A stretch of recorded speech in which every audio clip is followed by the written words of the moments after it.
Beloved chosen one, stop for a moment. Heaven has pressed pause on everything around you because right now, a divine message is reaching you. This isn't coincidence, this is divine intervention. You've been sensing it. Haven't you, that subtle pull in your spirit? That holy nudge whispering, something is coming. Today, God says, your big surprise is here. Open it now. Listen carefully, because this moment carries the weight of eternity. You have felt unseen, unheard, left waiting while others seem to move ahead. But heaven never forgot your name. The silence was never rejection, it was divine protection. Every unanswered prayer was not a delay, it was God wrapping your surprise, preparing it with care. The time of concealment ends now. The door is knocking, and the invitation is personal. As the ancient scroll of Revelation declares in Revelation, chapter 3, verse 20, Behold, I stand at the door and knock for your heart. The sound you hear right now in your spirit is that very knock. It is heaven calling your name, saying, you have waited long enough. Step into what I've prepared. You are not ordinary. You are marked. You were never meant to blend in. That's why you've never been able to settle for less than divine purpose. You have carried a holy restlessness. And now it makes sense. It was preparation for this unveiling. The world calls it coincidence, but heaven calls it kairos, the perfect timing of God. Do you feel it? The air shifting around you? The invisible realm aligning to release what has been held back. God is saying, open your heart. Receive without fear. This is not just a blessing, it's a breakthrough sealed in your name. You were not forgotten. You were being perfected. Every closed door was redirecting you toward the one that matters most. The door heaven itself is now opening. Beloved, you have walked through fire, and yet you stand. That's the proof of divine selection. God does not waste endurance, He rewards it. Every tear you cried was counted, stored like seed, and now it blooms into harvest. Heaven has scheduled your unveiling. You've entered the season where unseen preparation meets undeniable manifestation. So what is this surprise? It's not only what you will receive, it's who you are about to become. The gift is wrapped in transformation. The real miracle is that God has been reshaping you, remolding your heart so that when this gift arrives, you can carry it with wisdom, not fear. Heaven whispers, this moment will mark the rest of your life. You may have thought you were behind, but the truth is, you were being positioned. The detours were divine. Every time you felt overlooked, you were being hidden for the right audience, those who will witness your next chapter and know that only God could write it. Chosen one, this is your awakening. Don't scroll past this moment. You are reading this because heaven ordained it. You are standing at the threshold of answered prayer. And all you have to do is open the door of belief. No one else can open it for you. God's hand is extended, but your yes is the key. There's a reason this message found you today. Heaven's algorithm doesn't make mistakes. You are not reading words, you are receiving prophecy. You've been praying for a sign, asking God if He still sees you, if He still has a plan. Here is your answer: He never left. The surprise is the manifestation of promises spoken long ago. Lift your eyes. Chosen one, heaven has not forgotten your labor, your faith, or your tears. You are stepping into a moment that will silence every doubt. Every lie that said, It's too late. The tables are turning. The knock at the door is growing louder. This is your time. So breathe deeply. Receive this truth into your spirit. What's coming is not something small. It's something that will make sense of everything you've endured. The pieces will finally fit. The nights of confusion will give way to clarity. You'll see why God waited until now, because He wanted the unveiling to happen in full glory. In the presence of those who counted you out, the heavens declare, "Behold, I am doing a new thing, and this new thing begins with your yes." Open your heart, lift your hands, and say, "I receive what you have prepared for me." Now, if this message touches your spirit, take a moment to respond. Like this message, share it with another soul who needs to know that God still surprises His people.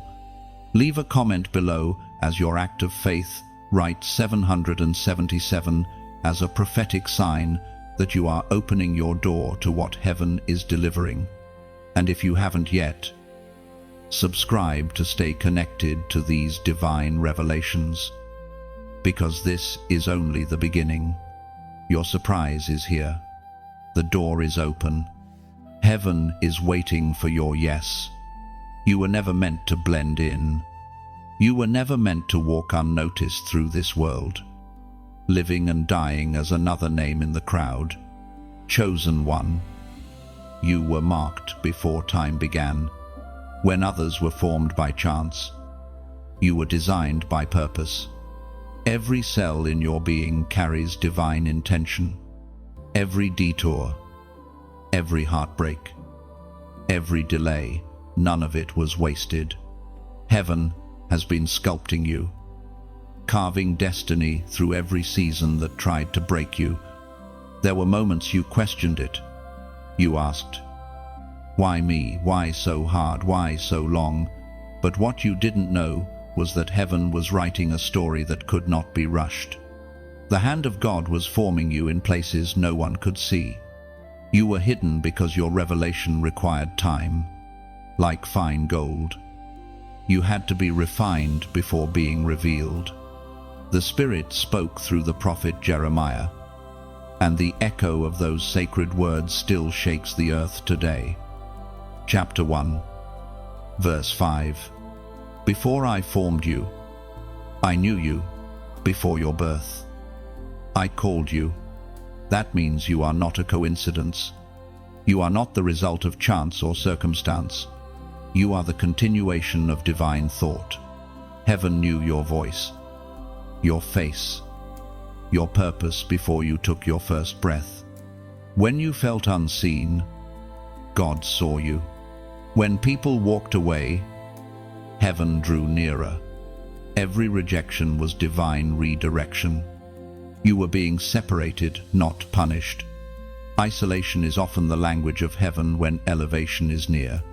The world calls it loneliness. Heaven calls it preparation. Chosen one. Understand, this to be set apart means you cannot walk the easy path. You carry a weight others cannot understand, because you were chosen to stand where others fall. You are the one God trusts with tension, with unanswered questions, with the sacred fire of endurance. You were never made to fit in rooms that were too small for your spirit. That's why some doors closed suddenly. They were never meant to contain the magnitude of your destiny. There is holiness in the waiting. There is power in the wilderness. The very moments that felt like abandonment were divine strategy.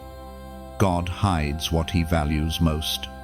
Diamonds are formed in darkness before they shine in light. Oil only flows when the olive is crushed. You are both the diamond and the olive pressed, refined, prepared for glory. When you thought everything was falling apart, heaven was actually assembling the pieces. You are the puzzle that only God understands, and every piece fits perfectly in His timing. Stop looking at what's missing and start seeing what's being made. You see, the enemy tried to convince you that the silence meant disfavor. But silence is not absence, it's intimacy. When heaven trusts you with silence, it's because the next word will shift everything. You were being tuned to hear God clearly, not through noise, but through stillness. You have walked through storms that others would not have survived. You've endured betrayal, loss, and seasons of emptiness, yet your spirit did not die. That resilience is the mark of divine selection. God's chosen are not those who never fall. They are those who keep rising with glory still in their eyes. Think back to the nights you almost quit, the moments when despair whispered louder than faith. And yet, something inside you refused to surrender. That was not willpower, that was grace. Grace preserved you when logic said you should have been destroyed. Grace stood between you and destruction, declaring, "This one belongs to God." You may not see it yet, but you've been walking in divine patterns. Heaven doesn't operate on human schedules. You were delayed because your destiny required a particular alignment, people, places, opportunities all converging at one divine moment. That moment is near. The same hand that wrote your name in the heavens is now writing your restoration on earth. Chosen one. Do not despise your difference. It is your distinction that proves your calling. The weight you feel is the evidence of destiny, not defeat. Every time you were misunderstood, heaven applauded your restraint. Every time you forgave when it hurt, heaven marked your maturity. Every time you stayed faithful when nothing made sense, heaven recorded your faith as seed. The season of hiding is ending. The divine appointment is being announced. You are stepping into the visible realm of what heaven has always known about you. You will not have to prove yourself. The glory upon your life will testify for you. What you carry cannot be ignored any longer. Remember, to be chosen is not to be superior, it is to be trusted. God trusts you with His mysteries. He trusts you with His timing. He trusts you with the story that others will one day read and find hope in. The pain you endured will be the prophecy that heals others. So stand firm. Let this truth anchor your soul. You were known before you were born, seen before you were seen, loved before you were capable of loving. Your existence is divine evidence that heaven still has plans for earth. The waiting was not wasted, it was sacred construction. You are not late. You are right on time. The same voice that spoke light into darkness is now whispering your name again, saying, "Arise, for your time has come." Chosen one. Now you begin to see it, the beauty behind what once felt like betrayal. The divine pattern hidden within your pain.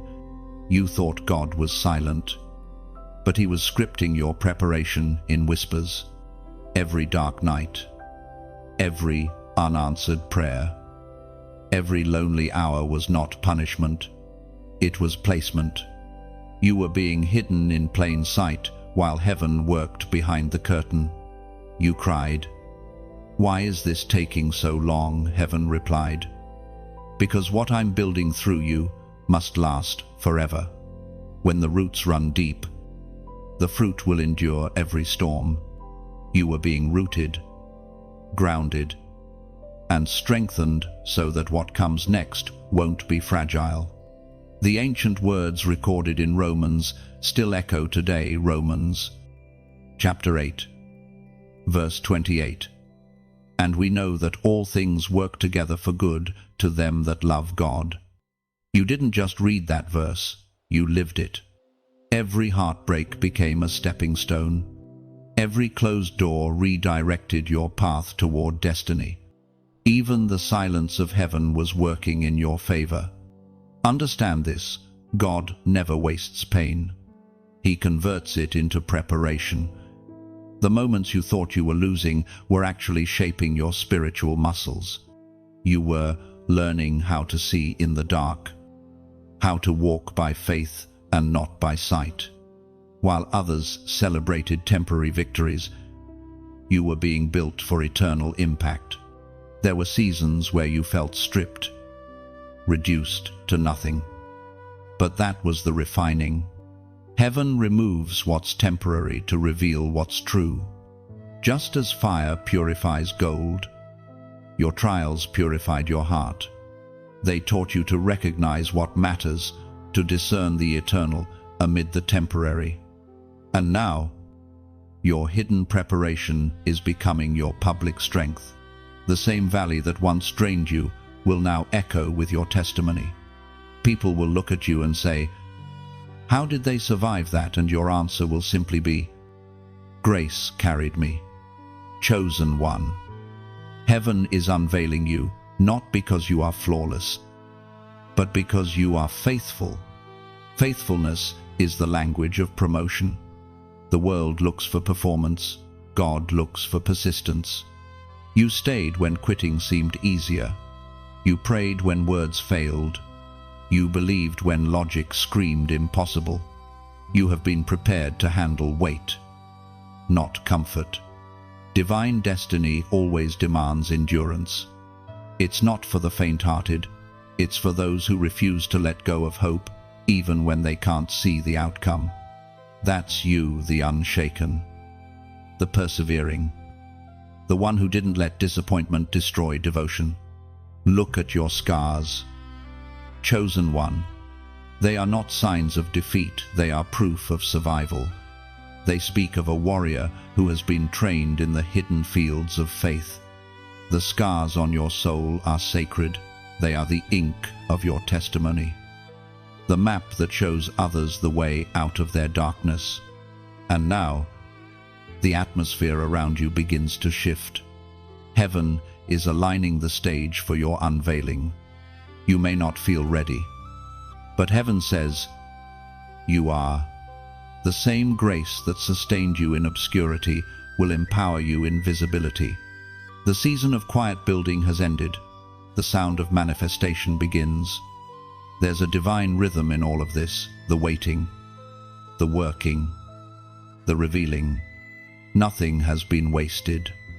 Every day that felt ordinary was actually prophetic. Every no you heard from heaven was protecting a bigger yes that's arriving now. When you see this, gratitude will overflow. You will stop asking why me and start saying thank you. Because now you understand that divine preparation always precedes divine surprise. The longer the waiting, the greater the unveiling. Heaven takes time because perfection requires precision. You stand now between what was and what will be. One more breath, one more act of faith, and the door will open. Do not rush it, just remain ready. Heaven is about to call your name into the open. And when it happens, you won't boast in your strength. You'll point upward and say, "He did it." Because deep down, you know you couldn't have scripted this journey. Only divine orchestration could turn pain into power, wilderness into wisdom, and tears into testimony. Your hidden years are never wasted years. God was preparing you to carry what others could not. You were not being overlooked, you were being refined. The world will soon see what heaven has always known, that you were chosen, even when it didn't feel like it. Now, pause for a moment. Reflect. Feel heaven's peace settle upon you. This is not the end, it's the turning of a page. What's next is already written in the eternal script of your destiny. All you need to do is walk into it. And as you do, seal this truth in your heart and declare it out loud. In faith, comment, "It is done." Write those 3 words below, not as a routine, but as prophecy. When you type them, you are aligning your spirit with heaven's declaration. You are saying, "The preparation is complete. The time of unveiling has begun." Heaven records faith-filled actions. So let your comment become a key that unlocks what's already written in your favor. You reached the breaking point more times than you can count. There were nights when your strength failed, when hope felt like a fading ember, when tears soaked your pillow and no one saw. You told yourself, "I can't do this anymore." Yet somehow, you woke up the next morning and tried again. That was not weakness, it was divine endurance. What you thought was your breaking point was actually your turning point. The heavens were watching as you fought silent battles, the kind that don't make headlines but move heaven itself. Every sigh, every whispered prayer, every moment you chose faith over fear, heaven recorded it. You didn't realize that even your exhaustion was prophetic. The pressure you felt was the signal that something was about to break open, not down. We are reminded through the writings of David in the Psalms, Psalm chapter 30, verse 5, "Weeping may endure for a night, but joy comes in the morning." That single sentence carries the rhythm of heaven. Pain never has the final word. Night always gives way to dawn. The tears that baptized your sorrow have been watering your harvest. You were sowing in anguish, but you are about to reap in laughter. Chosen one, the breaking was necessary. Without it, you would have stayed attached to what could not sustain your future. Sometimes, God lets what's temporary shatter so that what's eternal can emerge. The pain you felt was the sound of transformation, not abandonment. You were being set free from the version of yourself that could not carry what's coming next. You may not see it yet, but the pressure you endured has produced oil, the anointing that distinguishes you. You carry wisdom you didn't have before, compassion you couldn't learn in comfort, and strength that only comes from surviving storms. Heaven does not waste suffering. Every scar on your soul is now a portal through which glory flows. There was a moment you thought you had failed God, that your faith was too weak, your prayers too small. But heaven never judged your weakness, it honored your endurance. God does not measure perfection, he measures perseverance. You stayed. You kept believing when belief hurt. You praised when praise felt impossible. That's what moved heaven. Think about the battles you've faced. The enemy didn't attack you because you were weak. He attacked you because you were valuable. Your warfare was evidence of your worth. You don't fight over what's worthless, you fight over what's precious. The fact that hell tried so hard to break you means heaven invested deeply in you. Now, something shifts. The spiritual atmosphere begins to change. The darkness that once pressed against you starts to retreat. You sense light breaking through cracks in the walls of your situation. That's not imagination, that's prophecy unfolding. Morning is approaching. And joy is not just an emotion, it's a divine visitation. Heaven is sending restoration where there was ruin, healing where there was heartbreak, clarity where there was confusion. Remember this truth: God never ends on pain. If it still hurts, the story is not over. The breaking point was only the midpoint. The next chapter carries redemption. What you lost is not gone, it's being resurrected in a form greater than before. You are stepping into a season where the same hands that allowed the breaking will now deliver the blessing. It's strange how heaven works, isn't it? The very thing that once felt like your burial becomes your birthplace. The tomb becomes the womb of transformation. You were not buried, chosen one. You were planted. And now, the roots have done their work. You are about to rise, not as who you were, but as who you were always meant to be. Your pain was not wasted, it was converted into authority. The ones who hurt the deepest carry the greatest healing. You now walk with a new fragrance, the scent of endurance, the aroma of grace. Others will sense it when you speak. When you walk into a room, they will not understand it, but they will feel it. That's the evidence of divine oil flowing from your breaking. So, breathe. Beloved, the night has served its purpose. The dawn is not coming, it's already here. The sound you hear in your spirit, that gentle stirring, is joy approaching. And when joy arrives, it will not knock softly, it will flood every corner of your life. The same place where you wept will become the place where you dance. The same heart that once ached will overflow with laughter. This is the mystery of divine love. It allows breaking only to reveal blessing. Heaven never wounds without healing in mind. And now, the morning light begins to touch your story. You stand at the threshold of fulfillment, carrying scars that no longer bleed but shine. You made it through the night. Chosen one. The breaking was never your end, it was your beginning. There are moments when heaven's handwriting becomes visible on the pages of your life. You start to see the pattern, the places where everything could have fallen apart but didn't. The sudden turns that made no sense then, but make perfect sense now. Every thread of your story has been stitched by divine fingers. Nothing in your journey has been random.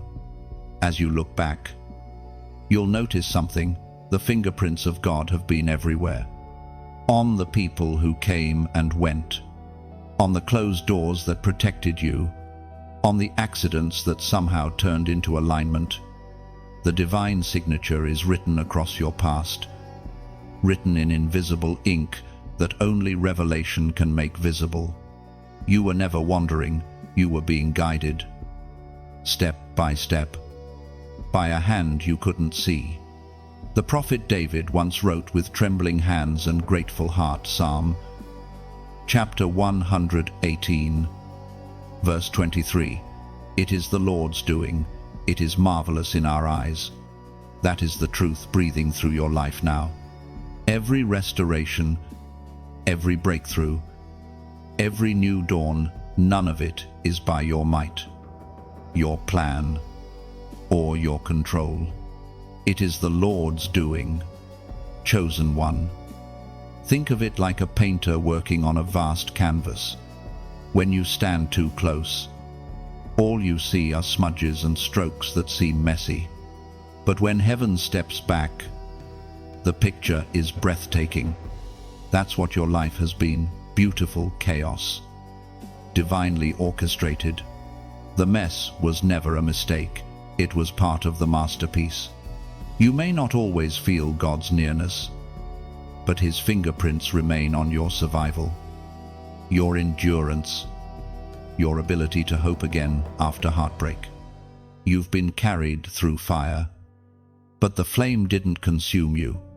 You've walked through floods, but the waters didn't drown you. That's not coincidence, that's covenant. Even when you thought you lost your way, heaven was holding the compass. Every time you thought you were forgotten, God was writing a new paragraph of your story. The author never left his pen. And now, He invites you to read the pages again, not through pain, but through gratitude. Close your eyes for a moment. Picture your life as a garden. Some seeds you planted with faith, others, heaven planted when you were unaware. For a long time, the ground looked barren, lifeless. But deep beneath the surface, things were moving, roots stretching, breaking, reaching toward light. Now, that garden is beginning to bloom. Every flower is a memory redeemed. Every leaf a testimony of grace. The fingerprints of God are the dew that rests upon it all. You might be wondering, why now? Why this moment? Because heaven never unveils beauty before the heart is ready to appreciate it. God has waited until you could see through eyes of gratitude, until you could handle blessing without forgetting the blesser. Now that your heart is humbled and healed, the harvest begins. This, dear one, is why your story matters. When others read it, they won't just see pain, they'll see purpose. You've become living proof that divine love is patient, persistent, and precise. Every twist of your journey was heaven's way of shaping your testimony into something that could heal others. And if this message touches your heart today, if you feel heaven stirring within you, I want to invite you gently, not as a demand, but as a divine opportunity to sow back into this river of revelation. When you like, when you share, when you subscribe, you're not just clicking buttons, you're opening new channels for this message to reach hearts that need it most. Every act of engagement is a ripple in a spiritual ocean. You never know who might be drowning in despair and suddenly finds light through your share. Your single action might be the very lifeline heaven uses to pull someone from darkness. And if you ever feel led, prayerfully consider giving offering back to the stream that has poured into you. Think of it as placing a small stone into the hands of the potter who shapes destinies. Donations, whether great or small, become seeds that grow into future messages, future moments of healing for souls you may never meet. You are not just a listener, you are a co-creator with heaven's message. When you support, you become like the lamp bearer who walks beside the prophet, helping carry light through the night so that others might find their path.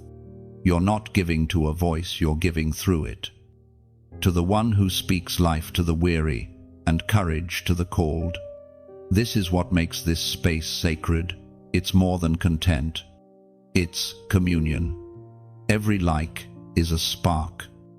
Every share, a torch. Every seed, a river. Together, we create a flow where divine truth keeps reaching hearts long after the words fade. So today, pause and let gratitude rise. Look at where you've been and whisper, "It is the Lord's doing," because it truly is. You are not lucky, you are loved. You are not here by chance, you are here by covenant. The same hand that signed your beginning will seal your future with goodness. And as you stand in awe of what's unfolding, remember the fingerprints of God are never removed from His chosen. They remain upon your life forever, shining through every scar, every smile, every sunrise that follows your darkest night. There comes a time when heaven no longer asks you to strive, but to receive. You fought long enough, waited long enough, tried to control what was never yours to carry. Now, heaven whispers, open your hands. For too long, you've lived in survival mode, gripping tight to what you thought you needed, clutching fragments of old seasons out of fear of losing everything. But to receive what is truly yours, you must first release what no longer serves your destiny. God cannot fill a closed hand. Blessings cannot land on fists still clinging to pain. Heaven speaks softly but firmly to your spirit. Let go. Beloved, let go of what you lost, of who left, of what didn't work out. None of it was wasted. but none of it was meant to stay. Every closed chapter is divine space, being created for what's coming next. You are stepping into a season where receiving becomes your warfare. As Jesus himself declared in the Gospel of Matthew, chapter 7, verse 7, "Ask, and it shall be given you. Seek, and ye shall find." These words are not suggestion, they are commandment wrapped in promise. The invitation of heaven has always been open hands and open hearts. When you unclench your grip, heaven rushes in like wind through an open window. The miracle has been waiting, not far away, but just outside your fear. You don't need to chase it, it's already chasing you. You only need to stop running from the possibility that you are worthy of receiving. Chosen one, understand this truth. Surrender is not loss. Surrender is alignment. It's the posture of trust that allows heaven's abundance to flow freely. When you hold on too tightly, your hands are full but your heart is empty. When you release control, your hands may seem empty, but your spirit is overflowing. You've been praying for restoration, for breakthrough, for clarity. But heaven's response is simple: release first, receive second. The door that opens next is unlocked by the sound of release. You can't carry yesterday's weight into tomorrow's promise. The future demands open palms. Let go of the fear that if you release what you know, you'll be left with nothing. That is the lie of scarcity, not the truth of heaven. In God's kingdom, emptiness is not the end, it's the beginning. The widow's jar looked empty until she poured. The 5 loaves looked insufficient until they were given. When heaven sees surrender, it multiplies. There's something sacred about unclenching your soul. It's not easy. It feels like dying. But in truth, it's resurrection. You are not losing control, you're returning it to the one who holds everything anyway. Perhaps you've been asking, "When will my time come?" Heaven answers, when your hands are open, the blessing is prepared. The delay is not in God's giving, but in your receiving. Open hands say, "I trust you more than I trust my plan." Open hands say, "I am ready for what you choose, not just what I want." Look around your life. What are you still gripping? Is it the memory of who you were, the pain of what they said, the guilt of what you lost? Heaven can only heal what you hand over. As long as you hide it, it festers. When you release it, it transforms. And when you finally open your hands, something extraordinary happens. Peace enters. Not the fleeting kind that depends on circumstance, but the kind that anchors the soul. You'll realize you don't have to strive to be seen. Heaven already sees you. You don't have to earn what grace has already purchased. You simply have to receive it. Chosen one, this is your moment. Heaven is ready to fill what you've emptied. The new thing cannot arrive until the old has been released. You have carried enough. You have proven your endurance. Now, God invites you into ease, not absence of effort, but peace in motion. You have sown with tears, now you will reap with joy. The harvest you've prayed for is at your door. Stretch out your hands, unclenched, unguarded, unafraid. This is not the time to protect yourself. It's the time to allow heaven to protect you. There's power in prophetic action, and heaven honors the faith that moves through small gestures. So, right now, in the comment section below, declare your openness. Write 444 as a sign that you are releasing control and aligning with divine flow. That number symbolizes open doors, angelic guidance, and heavenly order. When you type 444, you are saying to heaven, I am ready to receive. I release my grip. I trust the plan. You're not typing digits, you're making a declaration. Shifting atmosphere. Unlocking what's been waiting on your surrender. Chosen one. Open your hands. Let the wind of heaven fill your palms. Feel the peace that comes when you stop fighting to hold what was and start allowing what is being given. Your future is not slipping away, it's arriving, and all you must do is receive it. There is a rhythm to heaven that the world cannot comprehend. Everything divine moves according to timing, not emotion. You may have felt forgotten, but heaven does not run late. What is delayed is not denied, it is developing. You have been living in the tension between promise and fulfillment. And though it feels like waiting, it's actually alignment. Heaven's clock does not tick like man's clock. While you've been counting days, God has been shaping destinies. What looks like silence has been strategy. There are moments when heaven seems still, not because it has stopped working, but because it is aligning every detail with perfection. Divine timing is not about when you want it, it's about when you're ready to hold it. The ancient wisdom of Ecclesiastes whispers its truth through the ages. Ecclesiastes, chapter 3, verse 1. To everything there is a season, and a time to every purpose under the heaven. These words are not poetry, they are prophecy. They remind you that even delay has design. Seasons don't fight each other, they simply take turns.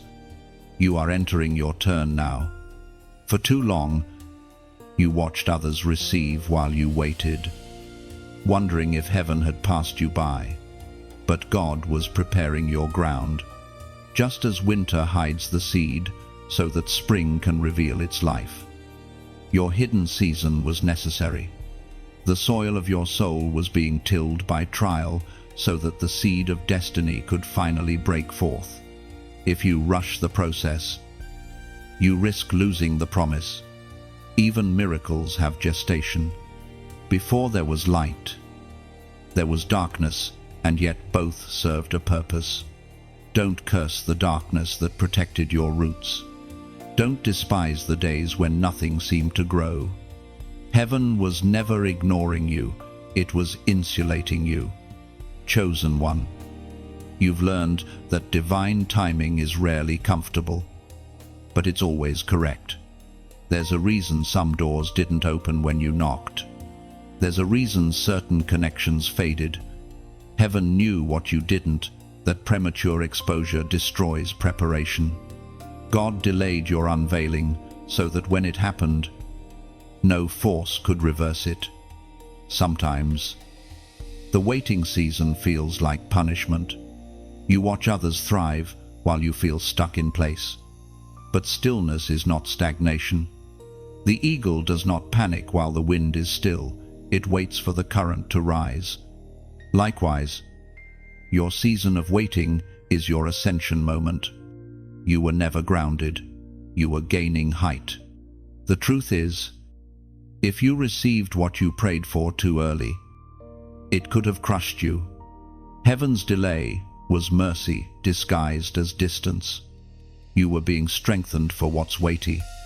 The blessing coming your way doesn't fit fragile hands, it requires mature ones. You had to be stretched before you could hold it. Look at your life now. Can you see the patterns? Every moment of pause was an act of protection. Every not yet was a divine safeguard. Timing is heaven's language of trust. When God says wait, He's not withholding, He's weaving. There's something sacred about slow miracles. They don't just change circumstances, they change character. Quick miracles can lift you, but timed miracles sustain you. What heaven is giving you in this hour is not a fleeting thrill, It's a foundation. It will outlast seasons, critics, and storms. You are living proof that divine timing is real. Every time you thought the clock had run out, heaven rewrote the schedule. Every moment that felt wasted has now been reclaimed. The years you thought were lost are becoming years of return. Restoration doesn't come early, it comes right on time. Chosen one, breathe in this truth. There is no delay in heaven, only precision. When you understand that, your heart begins to rest. Anxiety loses its grip because you realize that the author of time is not bound by it. You no longer beg for things to happen, you align with when they're meant to happen. And as you rest in that rhythm, you begin to see beauty in the waiting. You notice that peace grows there, that wisdom is born there. You begin to thank God for the doors that stayed shut and for the moments that forced you to pause. You start to see that waiting was never wasted, it was worship. Heaven's timing never fails. When the moment arrives, it will not knock softly, it will rush in like wind through open windows. Suddenly, everything will make sense. The tears, the tension, the trials, they were all working together, turning seasons into stepping stones. Your time is coming. Chosen one. Not a moment late, not a second early, exactly when heaven says, now. There comes a moment when you realize that what God promised is not merely a gift, it is a revelation of who you truly are. Heaven's surprises often come wrapped not in glitter, but in identity. What you thought was a blessing arriving from the outside is actually something awakening from within. The package is not only provision, it is purpose. You've been waiting for something to arrive, but heaven has been waiting for someone to awaken. That someone is you. The gift is not in your hands, it is in your becoming. God is not merely giving you things, He is unveiling the version of you that can carry divine destiny with grace and power. As Jesus once spoke on a hillside to those hungry for truth, Matthew chapter 5, verse 14, "You are the light of the world. A city set on a hill cannot be hidden." This is not just description, it's declaration. Light is not something you earn, it's something you reveal. You were never meant to hide your brilliance beneath fear, shame, or comparison. The surprise you've been praying for is your own illumination. Chosen one. Heaven's greatest gifts are not placed in your possession, they are placed in your identity. Before God hands you anything, He reminds you who you are. Because if you don't know your identity, you'll misuse the blessing. The reason heaven delayed certain things was to ensure that you recognized your worth before receiving your reward. You are not waiting for validation. You are the validation. The way you survived what others couldn't, that was proof enough. The way you kept loving after being wounded, that was evidence of heaven's hand upon you. The gift you carry is rare because it's not something that can be given or taken. It is divine light, woven into the fabric of your being. Every trial you've endured was a mirror, showing you glimpses of your strength. Every rejection was a reminder that you were not made to fit into small spaces. Heaven didn't forget you, it was refining you into a vessel that could hold glory without breaking. And now, you stand on the threshold of revelation, hearing heaven whisper, "Look again, not at what's missing, but at what's within." The package of purpose doesn't come neatly wrapped. It often arrives disguised as responsibility. It's the idea that won't leave your mind, the compassion that wakes you at midnight, the longing to heal what's broken in others because you know how that brokenness feels. That's the evidence of your calling. The surprise of God is that he never gives you less than yourself. He gives you more of who you already are. For years, you thought the journey was about finding something external, a breakthrough, a promise, a place. But it was always about discovery. You were the hidden treasure heaven buried in time. Every season of pressure cracked the shell, letting more of your light escape. There's something holy about this realization. It humbles you, because suddenly you see that the light you carry isn't for your glory, but for the healing of others. You were never called to be admired. You were called to illuminate. The city on the hill doesn't compete with the stars, it guides travelers home. Your life is that light for someone else.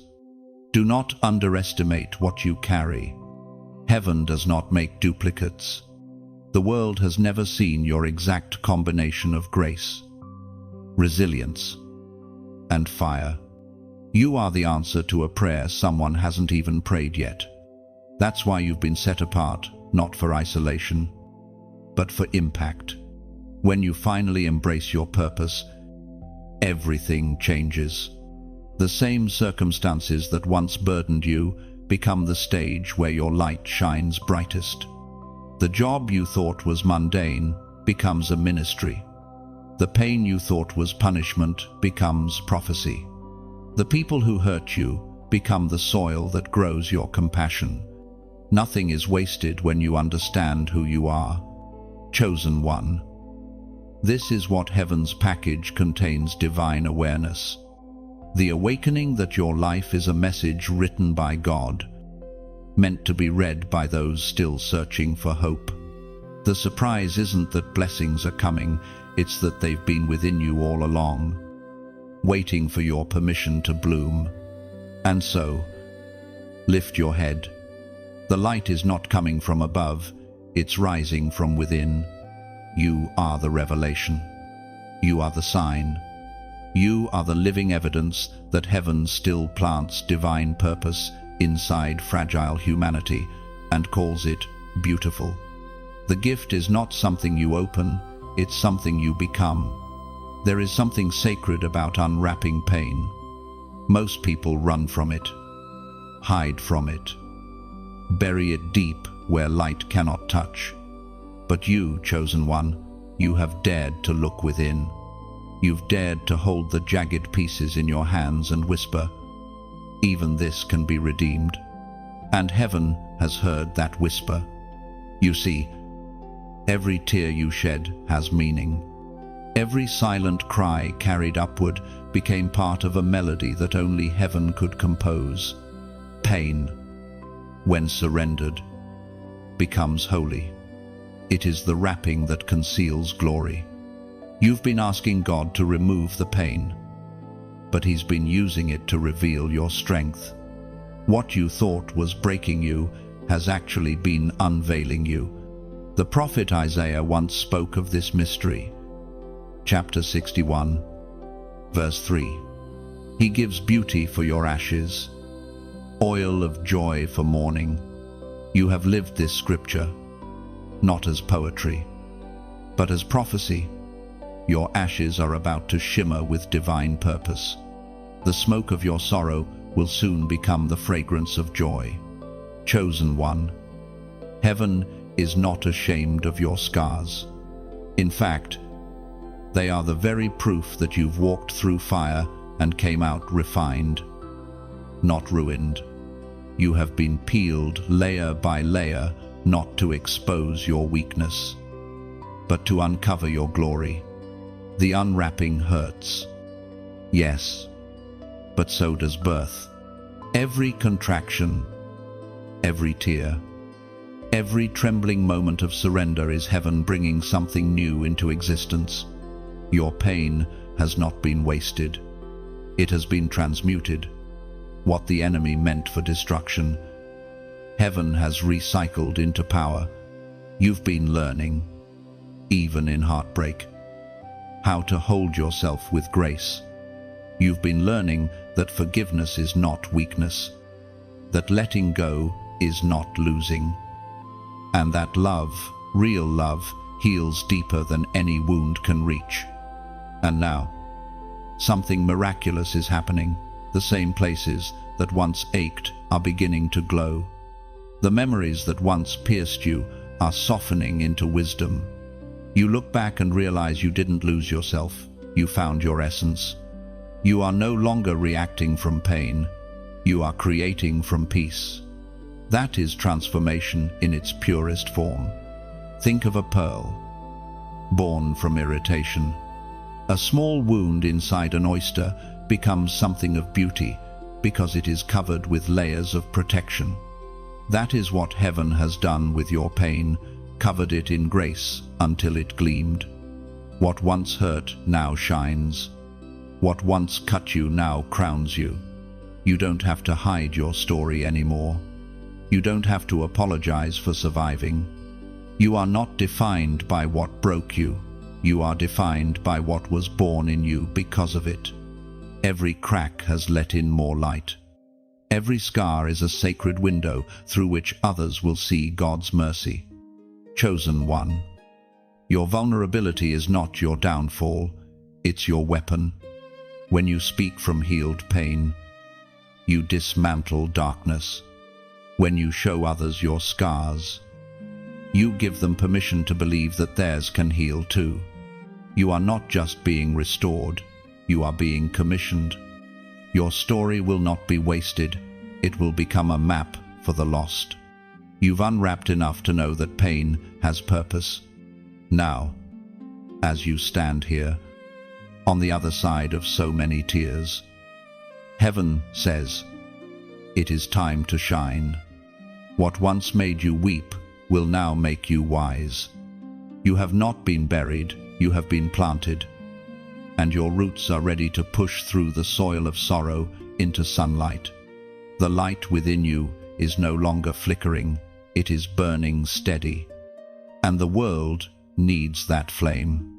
You are not meant to hide it anymore. It's time to speak, to move, to live as one who has walked through ashes and come out adorned in beauty. Your healing will not be quiet. It will speak. It will draw others in. It will shift atmospheres, because healed hearts naturally heal others. The cycle of pain ends with you, and a new legacy begins. Now pause and take a breath. Look at how far you've come. You are no longer who you were. You are who you were always meant to be. Heaven has rewritten your story in light. If your heart feels this truth, if you know this message is echoing through your own unwrapping, then make this moment a declaration. Comment, I am whole. When you write those words below, you're not just typing a phrase, you're announcing resurrection. You are proclaiming to heaven and to yourself that nothing broken remains unhealed. That the light within you now shines stronger than the pain that once dimmed it. You are saying, my story has shifted from sorrow to strength. And as you do, heaven smiles because your wholeness is proof that grace works. There is a holy hush before every unveiling. Heaven pauses. Creation leans in. And the story that was once hidden begins to breathe in public. You, chosen one, have reached that sacred threshold. What was once known only to God and whispered in secret is now about to be seen by many. The quiet work done in the dark is ready to emerge in light. This moment has been written since before your first breath. Every unnoticed act of faith, every silent prayer, every moment you stayed kind when bitterness could have been easier, all of it was recorded. Heaven keeps detailed archives. And now those records are being revealed as reward. You are the testimony that God still fulfills promises. We are reminded through the Song of David. Psalm, chapter 23, verse 5. The Lord prepares a table for you in the presence of your enemies. You are stepping into that table now, a table not of revenge, but of redemption. The ones who once doubted you will watch, not in shame, but in awe, as God displays what he was doing all along. Imagine it your life as a canvas stretched by time, painted stroke by stroke in colors of trial and triumph. For years, the image looked incomplete patches of darkness, lines of chaos, but the artist never left his easel. Now the final layers are being added, and when the world steps back, they will see beauty in every shadow. Your story will shine with hues that no pain could erase. This is the unveiling where the unseen becomes undeniable. But remember, this moment is not for pride, it's for purpose. Your visibility is not a reward, it's a responsibility. You are being displayed so others might believe again. You are not being elevated above others, you are being lifted where light can reach through you to them. And as you step into this season of visibility, I want to speak to your heart, not just as a voice, but as a companion in the same divine journey. If these words have touched you, if you have felt heaven speak through them, consider helping this light travel farther. When you like, when you share, when you subscribe, you're not supporting a person, you're supporting a purpose. Each act of engagement is like throwing another log into a campfire. The flame grows higher, warmer, brighter. Somewhere in the dark, someone lost and cold will see that light and find their way home. You may never meet them, but your small gesture will have reached their soul. Sharing this message is not about spreading content, it's about extending comfort. You become a messenger of hope, carrying light across invisible highways of connection. Every click is a candle lit in another room. Every share, a door opening to someone's silent cry. You are part of the movement of grace, subtle, steady, unstoppable. And if your heart ever stirs to go deeper, to give, to donate, to pour back into this river that's poured into you, do it not out of obligation, but revelation. Think of it as tending the soil that grows these words. Donations are not transactions, they are seeds. You are not giving away, you are growing forward. Every offering becomes another stream flowing from this well, reaching hearts that are still thirsty. Perhaps one day, someone broken will stumble upon a message funded by your faith. They'll read it, and something in them will breathe again. That's what your giving does. It extends the table. Just as heaven prepares one before you, you prepare one for others. Together, we build a feast of hope that never runs out. This space is not just a channel, it's a sanctuary. Each heart that arrives here finds rest. Each soul leaves strengthened, and your engagement keeps the lights on in this spiritual lighthouse. The sea is vast, but even one shining tower can guide 1,000 ships through the storm. That's what this community is, a beacon glowing through screens and distance. So, as you move forward from this moment of unveiling, remember, you are part of something sacred. Your presence here is divine appointment. When you support through prayer, through sharing, through giving, you're keeping the flame of revelation alive. You are helping heaven speak to those who might not have heard otherwise. And in doing so, you fulfill the very verse that began this section. The table God prepared before you becomes the same table you extend to others. Grace multiplies, light expands, hope continues its journey. Let gratitude fill your heart, and let generosity guide your hands. You have been seen, chosen, and now revealed, not to boast, but to bless. And the greatest way to honor your unveiling is to help another soul discover theirs. There are keys heaven only entrusts to those who have endured, refining. You, chosen one, have reached that point. The tests weren't meant to crush you, they were meant to qualify you. Every season of silence, every locked door, every unanswered question has been part of your training to carry what is sacred. And now, heaven places keys in your hands, not physical, but spiritual. These keys don't open ordinary doors. They unlock dimensions of understanding, favor, and authority. They allow you to move through life with divine access. Where others knock, you will enter. Where others guess, you will discern.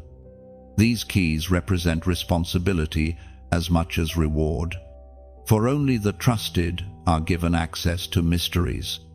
The words of Jesus still resound across time. Matthew, chapter 16, verse 19, I will give you the keys of the kingdom of heaven. Keys are not given to visitors, they are given to heirs. You are not a guest in God's plan, you are family. You are not outside the gates begging for mercy, you walk within them carrying authority. The keys signify ownership of purpose. Heaven's keys are not made of metal, but of obedience.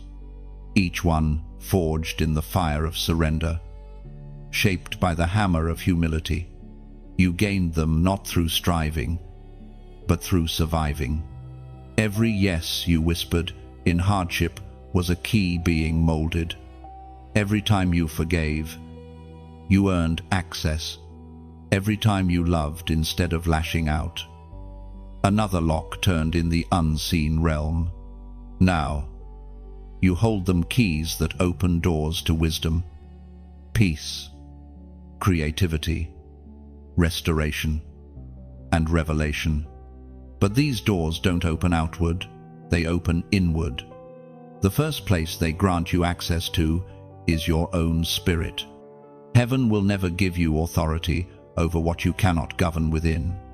These keys will teach you mastery not over others, but over fear, anger, and doubt. You'll begin to notice it quietly. Situations that once overwhelmed you no longer shake you. People who once triggered pain will no longer steal your peace. That's what authority feels like, stability in storms.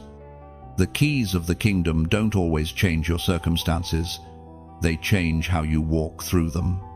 With these keys, you will learn the art of unlocking what's been locked for generations. Family cycles will break because you carry understanding. Doors of opportunity will open because you walk in divine timing. Barriers that seemed immovable will yield because heaven recognizes the authority you now bear. Chosen one, you are becoming the access point for others, the same way Moses lifted his staff to part the sea. Your obedience will make way for those behind you. Your life becomes a door, a passageway for others to walk through. That's why your battles were so fierce, because your victory will free more than just you. The keys also come with discernment. You'll begin to sense when to move and when to wait, when to speak and when to be silent. Heaven's rhythm will become your own heartbeat. You'll no longer chase what isn't yours, because the keys only fit doors that belong to your assignment. Anything you have to force is not from God. True access feels like alignment, not anxiety.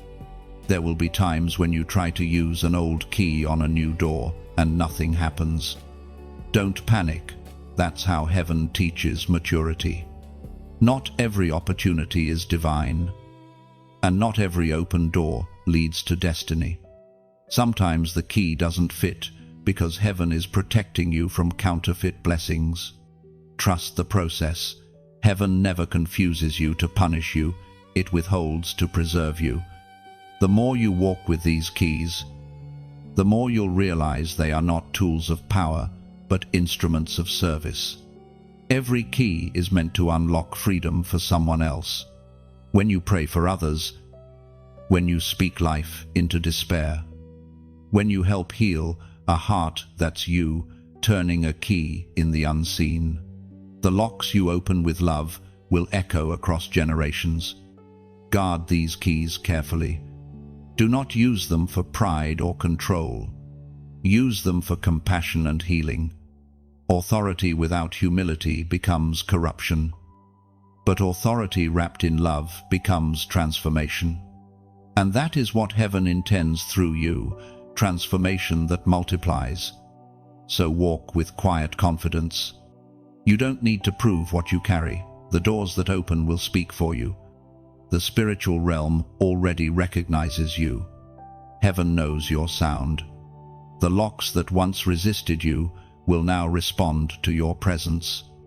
You won't have to force them, they will unlock at your arrival. You are stepping into a life where favor follows function. You are not chasing blessings. Blessings are chasing obedience. The keys of the kingdom are not medals to wear, they are tools to serve. Use them well, and you'll watch heaven move through you like wind through open gates. The sound of unlocking has already begun.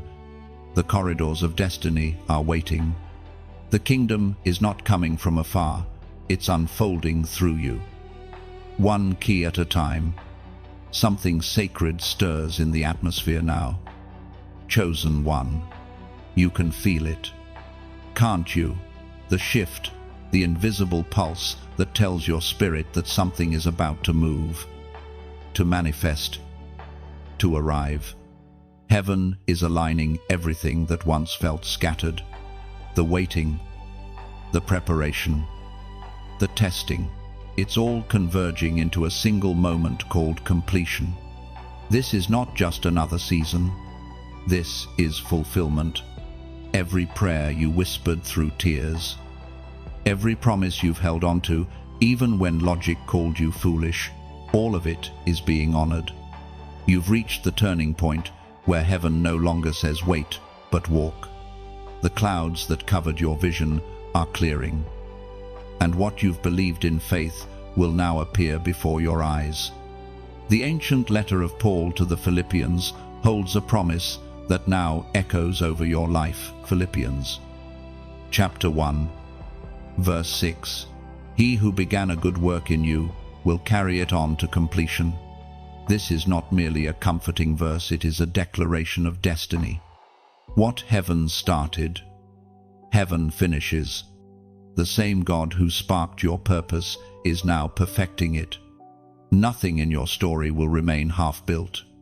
Completion is a holy sound, it's the music of heaven's amen. And that amen is about to resound through every corner of your existence. You have come through battles that should have broken you. Yet here you stand wiser, softer, stronger. You are living proof that the work is not just continuing, it's culminating. Completion does not mean the end, it means the beginning of mastery. What you endured was not random, it was curriculum. Heaven was teaching you how to carry fullness without fear. The cracks you once cursed were places where grace would later overflow. Every unfinished piece of your journey is now being sealed with divine purpose. Chosen one. You've matured in ways unseen. The impatient parts of your heart have learned to trust. The restless parts have learned to rest. The doubtful parts have been replaced with quiet faith. You are no longer begging heaven for proof, you are walking as proof. You've shifted from asking when to saying thank you. That is the posture of completion. And now, heaven invites you to step into a new dimension of alignment. Completion requires agreement. It asks you to align your words with what heaven has already declared. You can no longer speak as one still waiting, you must speak as one already possessing. Faith doesn't just wait, it walks as if it already received. Speak life into every area where you once spoke fear. Bless the ground that once felt barren. Call finished what heaven calls finished. Completion also requires courage. When something is complete, you can no longer return to what was comfortable. You can't live in past patterns or wear old labels. You've outgrown the smallness that once defined you. Heaven is closing doors not to punish you, but to protect what's been completed. The old chapter no longer fits your new language. Do you feel that subtle trembling in your spirit? That's the vibration of breakthrough. Heaven is announcing your graduation. The old assignments are ending, and new mantles are being released. Everything is shifting into divine alignment. The timing, the resources, the relationships. What was once delayed is now being delivered. The work heaven began in secret is now ready for public manifestation. And as you sense this movement, it's time to respond, not with striving, but with stillness. Completion doesn't require effort, it requires acknowledgement. When an artist finishes a masterpiece, they don't keep painting. They step back, breathe, and say, "It is done. You are that masterpiece." And heaven is stepping back to admire what has been shaped within you. Chosen one. This is a holy moment.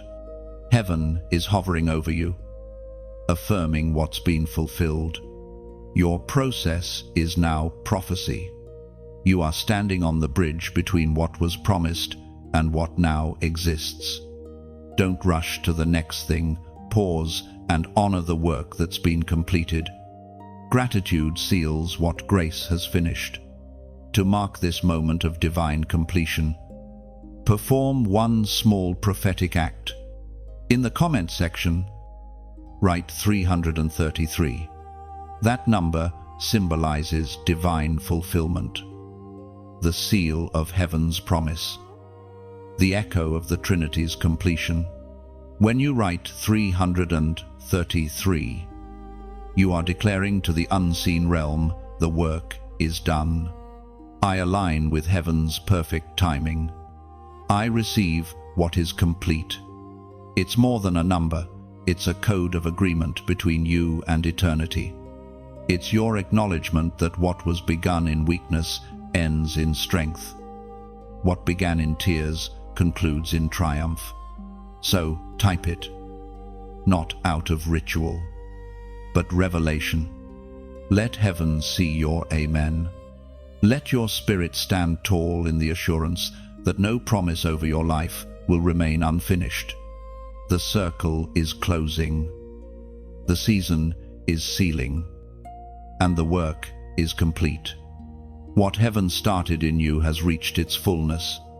The signature of completion has been written across your destiny, and the ink will never fade. Chosen one, now that the work is complete, you begin to see how the gift expands beyond you. What heaven gives is never meant to stop in one pair of hands. The divine surprise that was prepared for you is designed to multiply, to ripple outward like waves from a single drop of rain. Every blessing carries within it the command to become a blessing. The harvest that now fills your life is not meant for hoarding. It is meant for distribution. Heaven's gifts always flow, never stagnate. The moment you begin to pour out, heaven begins to refill. This is the eternal rhythm of grace, receiving and giving, breathing in and out, flowing in divine harmony with heaven's generosity. The words of the Messiah remind us, Luke chapter 6, verse 38, "Give, and it shall be given unto you, good measure, pressed down and shaken together." This is the law of abundance. You cannot outgive heaven. For every act of generosity only enlarges your capacity to receive. You have been entrusted with overflow so that others may find their nourishment through your hands. Look around.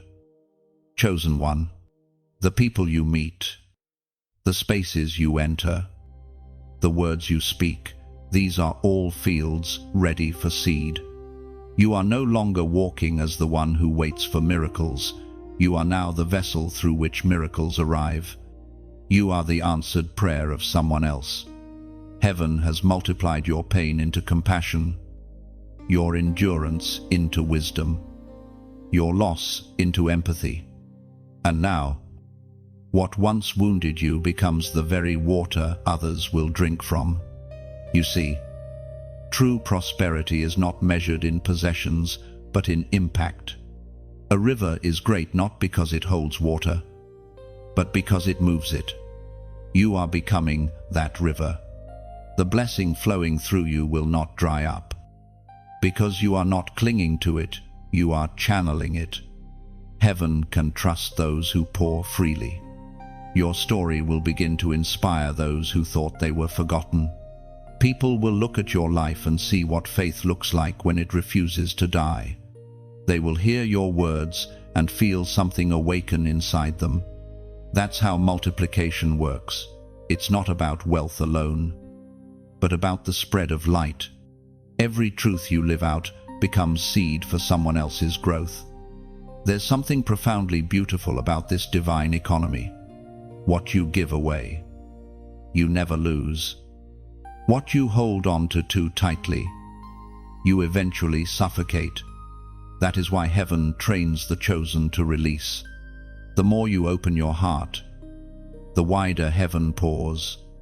The same hand that gives is the one that receives. It's one continuous motion of love. Think about it like this: when the sun shines, it does not decide which flower to warm. It gives freely. And in doing so, the whole garden blooms. That's the secret of your new season. The more you share your words, your encouragement, your kindness, the more beauty unfolds around you. You have become a living sunrise, lighting the cold corners of human hearts. But remember, multiplication requires stewardship. To carry the overflow, you must maintain open channels. Guard your motives. Let generosity remain pure, without expectation of return. Give because it's your nature now, not your negotiation.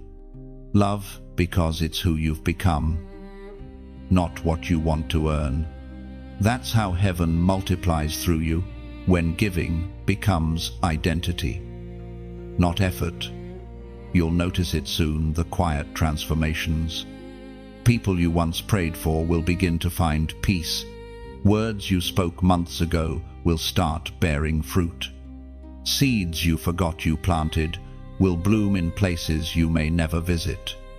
That's the beauty of divine multiplication. It continues long after you've moved on. And through it all, your own joy deepens, because there is no greater fulfillment than knowing you have become an instrument of hope. The same hands that once trembled in need are now steady in generosity. The same heart that once ached in emptiness now beats with overflow. You are living in the echo of heaven's rhythm. This, chosen one, is the full circle of divine purpose. You were once the receiver, the one who waited in faith for provision. Now you are the conduit, the vessel through which provision flows. You are no longer standing outside the miracle. You have become part of its machinery. The gift that multiplies is not just around you, it's within you. You carry rivers in your words, healing in your presence, abundance in your faith. Every step you take leaves footprints of blessing. Every conversation becomes an opportunity to plant light. You don't even have to try, it's who you are now. Heaven has written generosity into your spirit like a second heartbeat. So, walk in this truth. You are not small, not empty, not forgotten. You are overflowing. You are the answer to someone's midnight prayer, the miracle hidden in plain sight. And as you continue to pour out, heaven will continue to pour in until your life becomes the living testimony that the kingdom never runs dry. Every time heaven delivers a gift, darkness reacts. Every time light expands, shadow shifts in resistance. This is not punishment, it is confirmation. The war over your gift proves its worth. What carries divine power will always attract spiritual opposition. Chosen one, you are not under attack because you are weak. You are under attack because you are significant. From the beginning of time, darkness has sought to extinguish light. But light has never lost. It doesn't argue with darkness, it simply appears, and darkness vanishes. That's the same truth that governs your life. The opposition rising against you is not greater than the power that resides within you. The storm may roar, but it cannot undo the decree that has already been spoken over your destiny. It is written in the book of Isaiah, chapter 54, verse 17, "No weapon formed against you shall prosper." This verse is not a promise of peace without conflict, it is a declaration of triumph within it. Weapons will form, but they will fail. The darkness may approach, but it will never overcome. You are not fighting for victory, you are fighting from victory. Heaven wants you to understand that this warfare is not random, it is targeted. The enemy only attacks what threatens him. Every new level of anointing attracts new resistance. Because light unsettles everything that hides in shadow, you have become too radiant to go unnoticed. The same fire that illuminates your path also exposes hidden opposition. But remember, exposure is not danger, it's revelation. Heaven reveals enemies to remove them. Do not misinterpret the pressure. The weight you feel is not meant to break you. It's meant to build your spiritual muscle. Just as a sword is strengthened through heat and hammer, your faith is being forged in battle. Every confrontation you face is sharpening your discernment, refining your authority, and anchoring your dependence on God. You are being trained for reigning. There will be moments when the battle feels endless, when the enemy whispers that you are surrounded, outnumbered, undone. But look closer. The very presence of pressure means you're near breakthrough. You only face resistance when you're advancing. The war over your gift is a sign that the unveiling of your power is near. Remember this, the gift inside you was born for conflict. Diamonds are made under pressure. The oil of anointing flows only after the olive is crushed. You cannot carry glory without opposition. It's the friction that ignites the flame. Do not curse the resistance. It is confirmation that you carry fire. Heaven wants you to rest. Even in battle, you are not fighting alone. The same God who placed the gift within you surrounds you with unseen armies. When Elisha's servant trembled at the sight of enemies, the prophet prayed for his eyes to open, and he saw chariots of fire encamped around them. The same is true for you now. What you cannot see is greater than what you can. The enemy knows he cannot destroy you, so he tries to distract you. He sends confusion to silence your clarity, fear to paralyze your faith, weariness to mute your worship. But even now, heaven is dismantling every scheme. The weapons formed against you are losing power because your awareness has shifted. Once you see the war for what it is, you realize the outcome is already decided. You are not a victim of warfare, you are a vessel of victory. You carry within you the same power that raised Christ from the grave. That power cannot be diminished by opposition, it is intensified by it. The more you are pressed, the more oil flows. The more you are tested, the louder your testimony becomes. So, stand firm, chosen one. When the wind howls, anchor yourself in truth. When fear whispers, speak faith louder. When doubt rises, remind yourself that you've been here before, and every previous battle prepared you for this one. Nothing is wasted. Every struggle becomes strategy. There's a rhythm in the spiritual realm, resistance before release, tension before transformation, warfare before wonder. You are standing at that threshold now. The shaking is not destruction, it's delivery. Something divine is about to emerge from your endurance. And when you look back later, you'll see that every strike of the enemy only pushed you deeper into destiny. Every battle you thought was breaking you was actually birthing you. You were not losing ground, you were gaining territory. Your gift was growing stronger under pressure, your light more radiant with every attempt to dim it. So lift your head, warrior of light. The fight is not your end, it's your proof. Every war that surrounds you declares one thing: you are chosen, equipped, and unstoppable. The darkness trembles not because of what you face, but because of who stands within you.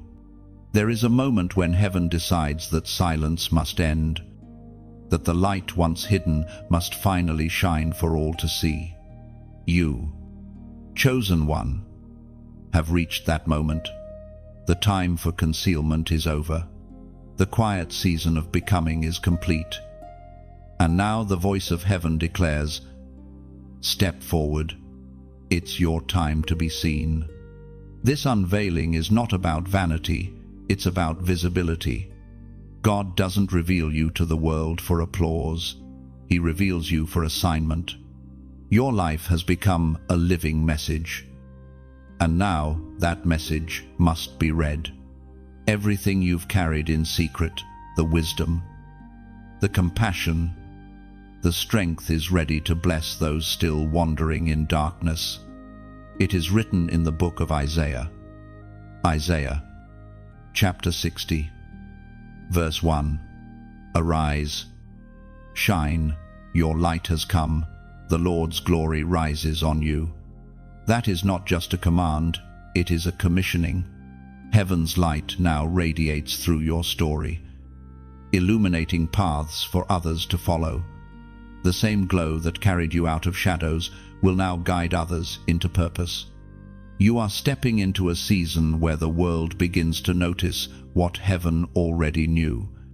The gifts you once doubted, the talents you hid, the ideas you buried in fear, they will rise like morning sun.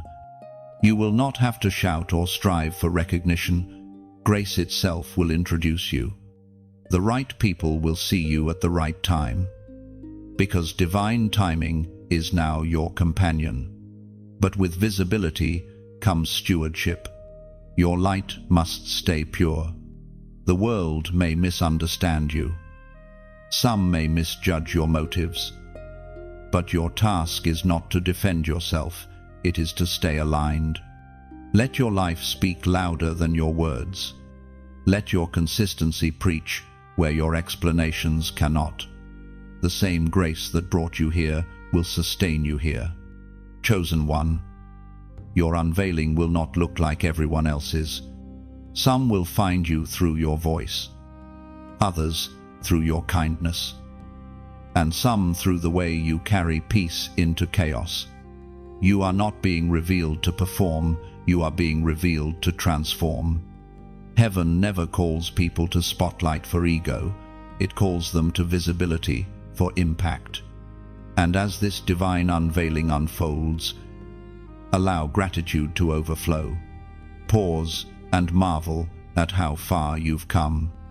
There was a time you prayed to be seen. Now, heaven says, you are ready.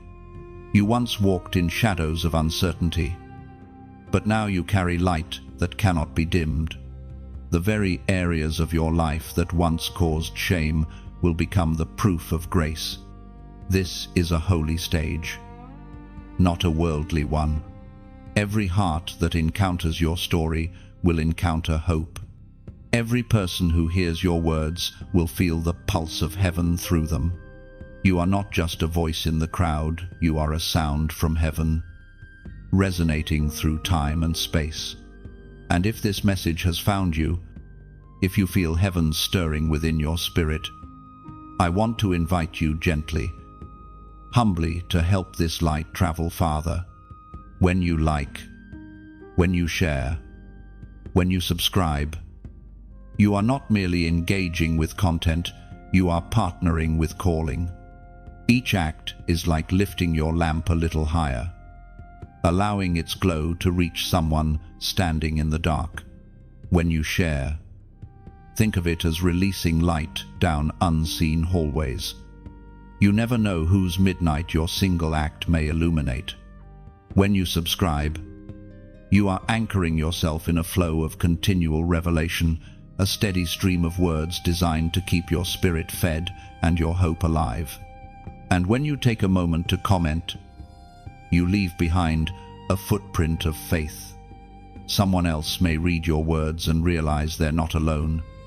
Every interaction becomes a ripple of grace moving outward, touching hearts across borders and languages. You are not just a listener, you are a lighthouse keeper, helping maintain the flame. Together, we form a constellation of chosen ones, shining across the earth, reminding the weary that light still wins. Your visibility begins here, but it will not end here. The more you lift others, the brighter you'll shine. The more you give glory to God, the more glory He releases through you, and the light within you will become contagious, spreading through every word, every connection, every act of kindness. So today, as you read this, take a quiet moment. Reflect on how divine timing has led you here. You are not an observer of this story, you are part of it. Heaven has placed you in this space on purpose. The world needs your light, your voice, your presence. If this message resonates, express it. Like, because it affirms what your spirit already knows. Share, because someone else is waiting for this same confirmation. Subscribe, because every new message is another step deeper into destiny. And leave a comment, a few words of your own testimony, a spark that might ignite another heart to rise. This isn't just interaction, it's intercession through action. Together, we lift the light higher. Together, we say, we are here, shining, chosen, and awake. There is a rhythm that flows through creation, a pulse of abundance that never stops. Once you step into alignment with it, life no longer feels like struggle, it feels like flow. You begin to realize that heaven's generosity was never meant to be a distant dream, but a daily reality. This is the season where that rhythm finds you. You are stepping into overflow. Overflow is not just more, it's multiplication. It's the moment when what once felt scarce now feels uncontainable. It's when peace no longer comes in fragments, but floods every corner of your being. When joy no longer flickers but burns like an eternal flame. You've waited, endured, planted, and watered. Now heaven releases increase. Not because you chased it, but because you became ready to carry it. We are reminded through the words of David, the psalmist who knew both lack and plenty. Psalm chapter 23, verse 5. My cup runs over with goodness and mercy. This simple phrase captures a profound truth. Overflow is not luxury, it's legacy. It's the sign that you've transitioned from survival to stewardship, from praying for enough to becoming a channel for more than enough. Chosen one. This season is not just about you receiving blessings, it's about you becoming a living reservoir of them. Heaven is expanding your capacity because the purpose of overflow is distribution. You are not meant to contain the river, you are meant to release it. Wherever you walk, abundance will follow. Not as coincidence, but as confirmation that heaven's hand rests upon you. Think of it like rain falling on a mountain. The mountain does not hoard the water, it lets it flow downward into valleys, forming rivers that sustain life far below. That's what your life is becoming, a mountain of grace, releasing streams that will nourish the souls of others. The higher you rise in humility, the further your influence will reach. You once lived in the mindset of scarcity, afraid there wouldn't be enough time, enough love, enough provision. But heaven has been transforming that fear into faith. Scarcity was never your inheritance. It was a lesson. It taught you how to recognize true abundance, not measured in things but in presence, peace, and purpose. Now, your perception has changed. You no longer see blessings as random gifts, you see them as natural fruit from a life rooted in trust. Overflow is not noise, it's quiet confidence. It's walking through each day knowing that provision will meet you wherever you go. It's waking up with gratitude before you see evidence. Because faith has already shown you the outcome. It's the awareness that even in storms, there's supply. You will notice subtle shifts first. The same work that once drained you will begin to fulfill you. The relationships that once felt uncertain will begin to flow with ease. You'll find unexpected help in moments of need. Divine connections that appear right when you stop forcing outcomes. This is heaven's pattern, blessings that seem effortless because they are aligned, not earned. Overflow also comes with wisdom. You'll begin to manage your peace the way kings manage kingdoms. You'll protect your time, your thoughts, your energy, because you'll understand that stewardship sustains overflow. You'll no longer rush to fix everything, you'll let divine timing handle what only heaven can. You'll spend less time explaining yourself and more time expanding yourself. And as you live in this rhythm, gratitude will become your second language. You'll begin to see God not just in the miracles, but in the mundane, the breath you take, the laughter of a friend, the light that filters through your window each morning. Every detail becomes a testimony. Every moment whispers, "Look how far grace has brought you." Overflow is not an event, it's an atmosphere. It's the result of alignment, not ambition. You have stepped into a space where striving ceases and supply begins. You no longer chase opportunities, they chase you. You no longer plead for open doors, they open at your arrival. Heaven has transitioned you from hoping to hosting, from waiting to walking in fullness. But remember, chosen one, abundance is not always loud. Sometimes it looks like peace that can't be shaken, relationships that flourish, creativity that flows like water, or nights of deep rest after years of turmoil. It's heaven whispering, "You're safe now. You've reached the place I promised." The overflow season doesn't erase the past, it redeems it. Every dry place you've endured becomes fertile ground. Every no that once broke you now makes sense as part of heaven's architecture. The same roads that once felt lonely will soon be lined with fruit from the seeds you sowed in faith. You don't have to perform to keep this flow. Just remain aligned, grateful, and generous. The current of heaven is self-sustaining. When you trust it, it carries you farther than striving ever could. Your job is simply to stay open, to let the river run through you, to keep your heart uncluttered, your spirit attentive, your hands ready. You are living proof that the promise of more than enough was not a myth, it was a map, and you followed it faithfully through deserts and delays. Now, the streams are breaking forth. The land of lack is behind you. You have entered the garden of overflow, and the sound of abundance is all around. There comes a moment when everything makes sense, when the threads of hardship and hope finally weave together into a single tapestry of meaning. You, chosen one, have arrived at that moment. What you once called loss now glimmers as purpose. What you once called delay now reveals itself as divine precision. Heaven was never absent, it was intentional. Every step, every silence, every storm has led you here to the place of crowning. This is not the reward of luck, it is the recognition of endurance. You have walked through valleys others could not survive.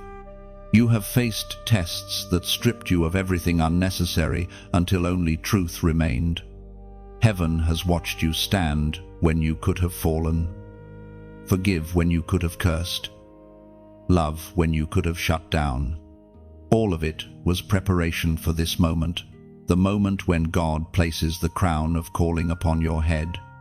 It is written in the sacred words of Peter, chapter 2, verse 9, "You are a chosen generation, a royal priesthood.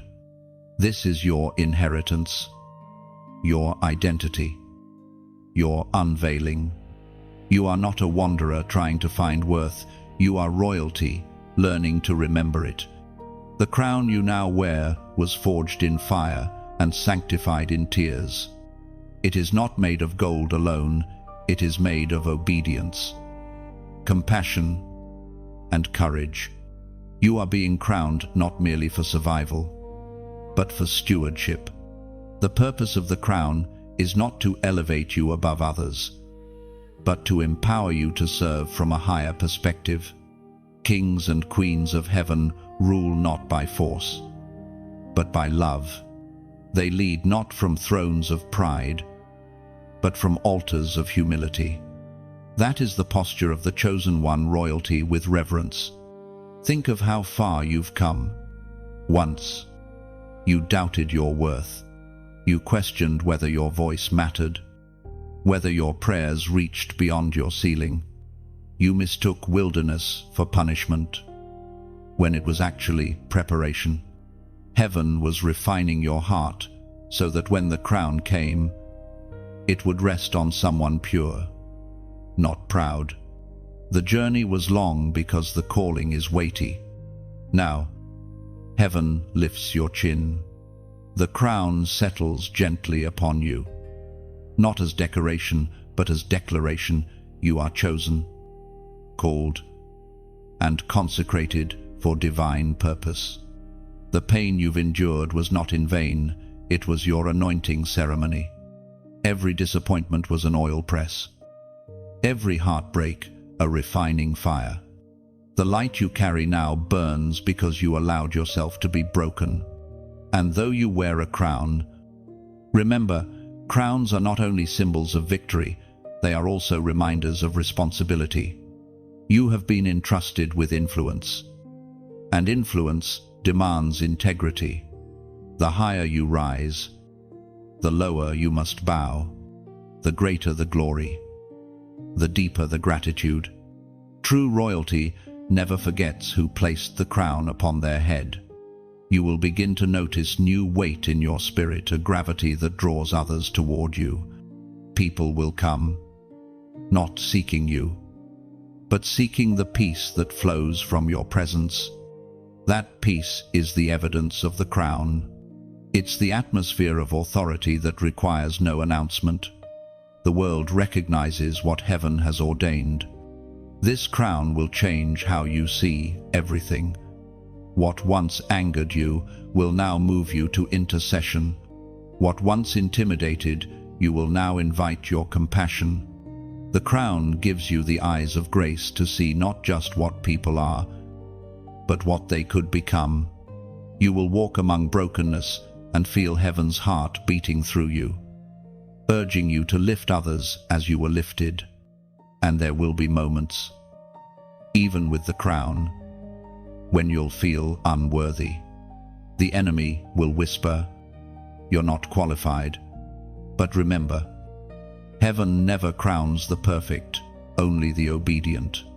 Your worthiness is not measured by flawlessness, but by faithfulness.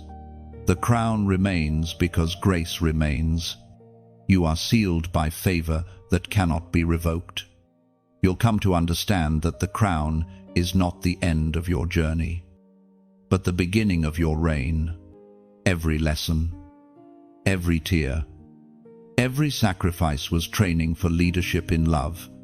You were not called to escape the world, you were called to influence it. You are heaven's ambassador, carrying light into realms where darkness once reigned unchecked. Chosen one, this is your coronation day. The heavens rejoice. The angels sing your name in gratitude. Not because you are divine, but because through you, divine purpose finds expression. You are the living proof that endurance births glory, that obedience breeds transformation. You have crossed from waiting into reigning, from wilderness into wonder. So walk forward with quiet majesty.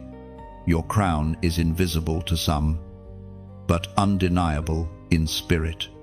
It shines through your words, your kindness, your peace. Wherever you go, you carry evidence that heaven still crowns those who refuse to quit. The surprise God promised was never a mere blessing, it was this your becoming. You were the gift all along. The true miracle was not what arrived, but who you became while waiting for it. And now, crowned and called, you step into your destiny not to be worshipped, but to worship through living, to lead with compassion, to love with power, to shine without apology. This is who you were always meant to be, the reflection of divine royalty walking among humanity. Unshaken, unstoppable, chosen, and now, beloved chosen one, the circle closes in light. The journey that began in uncertainty ends in revelation. You have walked through fire, waited through silence, stood through storms, and come out glowing with purpose. The surprise heaven promised has unfolded before you. It was never just about receiving something, it was about becoming someone. Look at you now. The one who once questioned why now carries the wisdom of how. The one who cried out, "God, where are you now?" whispers, "God was here all along." You are the living echo of grace, proof that divine timing, though mysterious, is always perfect. As you stand at the edge of this finished word, take a breath and let gratitude fill you. Heaven has completed what it began. The story written in your pain has turned into a psalm of praise. And even as this message ends, your next chapter begins brighter, bolder, freer. But before you go, I want to invite you gently, sincerely, to keep this flame alive. When you like this message, you're not just responding, you're affirming what your spirit already knows to be true. When you share it, you become a messenger of light, carrying this same hope into someone else's midnight. You never know whose breaking heart might find healing through your simple act of kindness. When you subscribe, you anchor yourself in a river of continual revelation, a space where heaven keeps speaking, shaping, and strengthening you. And when you comment, you leave a footprint of faith, Your words might be the whisper someone else needs to keep going. Together, we create a circle of chosen ones, souls awakened to purpose, walking in love, reflecting glory. Every click, every word, every share is not about numbers, it's about souls. It's about multiplying light in a world that has known too much darkness. So, as we close this journey, remember you are crowned, you are called, and you are never alone. Keep shining, keep believing, keep walking like one who knows that heaven itself recognizes your name. This is your story, now overflowing, eternal, unstoppable.